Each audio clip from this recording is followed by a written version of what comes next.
ছোট ছোট প্রচেষ্টা কিভাবে বড় সাফল্য এনে দেয়। স্বপ্ন দেখা বড় করে, শুরু করো ছোট করে।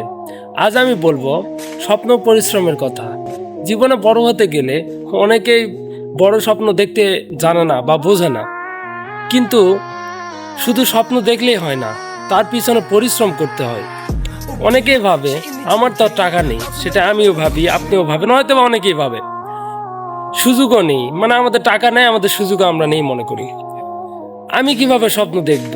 আমি নিজেই মনে করি যে ভাই আমার তো টাকা নেই, আমি কোনো একটা ব্যবসা শুরু করতে যাচ্ছি, তাহলে আমি কিভাবে স্বপ্ন দেখব? এটা আমিও মনে করি, আপনিও মনে করেন। কিন্তু সত্যিটা হলো, বিশ্বের বড় বড় যারা নামকরা ব্যক্তি, তারা কিন্তু আমাদের মতো ছোট ঘরের ফ্যামিলি, অর্থে মধ্যবিত্ত ঘরের ফ্যামিলি থেকেই উঠে এসেছে ভাই। এটা আপনারা একটু দেখেন, তাহলে দেখতে পারবেন, বুঝতে পারছেন? তারা কিন্তু যা করছিল, মানে আমরাও যেই পজিশনে ছিলাম তারাও সেই পজিশনে ছিল, কিন্তু তারা যা করছিল, তারা নিবিড়ল, মানে সব সময় প্রচেষ্টা করছে, বুঝতে পারছেন? তা ছেড়ে কখনোই কোথাও যায়নি, তারা প্রচেষ্টা করেই গেছে, প্রচেষ্টা করেই গেছে।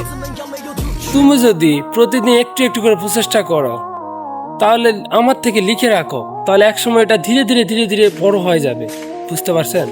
আর নিজের উপর সবসময় বিশ্বাস রাখতে হবে, তবে তুমি একদিন তোমার স্বপ্নের পিছনে ছুটতেও পারবে, দৌড়াতেও পারবে, পূরণ করতেও পারবে।